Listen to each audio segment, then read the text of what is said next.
born in Riverside, and I think I got inoculated into politics back in the 50s when my dad and a group of mostly ladies, there were some other gents too, used to assemble to try to keep the city of Riverside from selling its municipal light plant, the predecessor of our utility, to allow it to be privatized to the forerunner of Southern California, Edison. All the powers that be in town were for that sale. Chamber of Commerce, the newspaper, major businesses were all promoting the sale of the municipal light plant.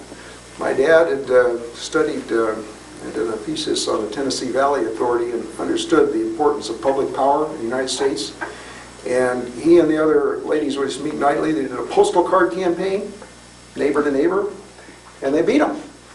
And now it's written in the charter, it takes a 2/3 vote to sell a municipal utility. The municipal utility, as Councilman Schiavone can testify, is one of the most important assets that this city has. It is so. So that was, I remember feeling that moment. Okay, I had another moment here recently where I felt real proud. And that was Wildemar achieving cityhood by a 62% margin, when just a few years before, anti-tax and anti-parks and anti-kids forces there were repealing a $25 a year assessment that kept a few small parks open in the old Ortega district and dissolved the whole district.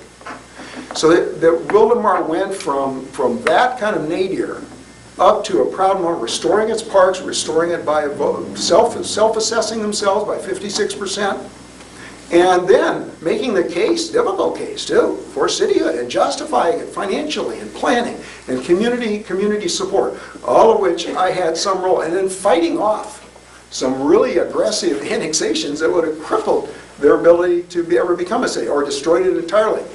And I remember a few times at LAFCO, Local Agency Formation Commission that's supposed to approve these annexations, that it was only by a slender thread that we kept a majority to allow them not to be picked off, not to be broken up. So to me, having a group of citizens in this county get together, it was a truly grassroots effort too, and a grassroots campaign. You talk about campaign contribution limitations, they didn't need them there. They didn't need them, or they could have had them there, it wouldn't matter. Because they went door to door.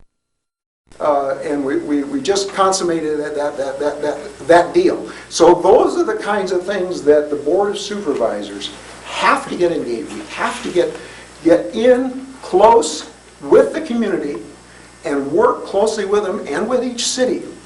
And I've tried to work with the City of Riverside, and we need to do more together with the City of Riverside. We have two committees that I thought were extremely productive along the El Sobrante area and between Washington Wood on traffic issues and growth issues. I voted against the Alta Cresta project. The 4-1 or 3-2 vote because I knew it would overburden Van Buren Boulevard. But at that time, no one from the city came out and supported me. So now we have the TUMP program that is contributed by county residents, city to help with widening Van Buren and the railroad grade separations. Get some extra time. You know. I wasn't on the council to come out and support you on that one. I would have never approved that density. A little bit of history on me. When I graduated high school, I went in the Marine Corps. Came home from Vietnam, started banging nails. My previous experience during the summers was carrying lumber. I had two uncles that were contractors. At age 22, I got my contractor's license. And up until I was elected in 2002, from the time I was 22 years old, I always signed the front of a check. I hadn't signed the back of a check, so I ran my business forever. My son is now taken over. We're still in business. Like the tag developer, I'm a contractor. I have a contractor's license. I'm the guy you hire if you want to add on to your house or build a house, an individual custom home. Some of the, let me go back here. Oh, some of you might remember this. This was a proud civilian moment.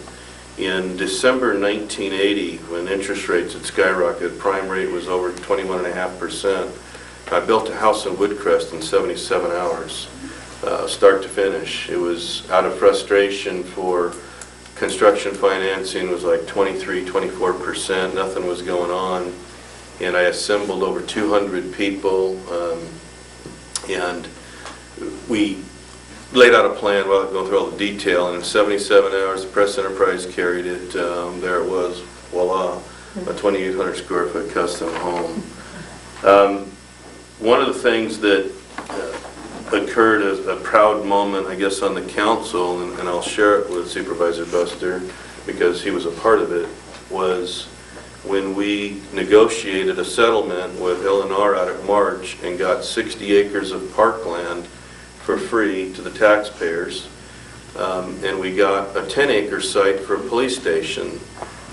I don't think if I'm ever in elected office for another 100 years, I'll ever be involved in a situation where I was able to be a part of getting the taxpayers a 60-acre park site for free and a 10-acre police site for the city of Riverside for free. Millions of dollars in land value and not a penny cost. And Catherine Barrett Fisher, I think, is in the, where are you, Catherine? Right there. Catherine was a major part of that negotiation process too. And the real winners are the taxpayers and the people in the room here. Another, quote, proud moment was Measure G several years ago when it was failing. There was a public campaign to raise money to get the public involved, and it just wasn't going anywhere, and several individuals got together, took up personal contributions, and we did our own mailer, and voila, it passed. And it was really, all of the PR firm said this has no chance to pass. There's nothing out there on the street for the people to get their arms around, and Measure G passed. There was a situation, and the business people that are in the room may remember, when the city had proposed to bring in a tax auditing firm that was going to be paid by 50% of what they could assess you on your taxes. I see Barbara nodding, you remember that. That it was outrageous that, imagine telling an IRS agent that the way you get your paycheck is you go out and audit them and you get to keep 50% of the additional assessment that you can give them. Well, that had occurred at the city.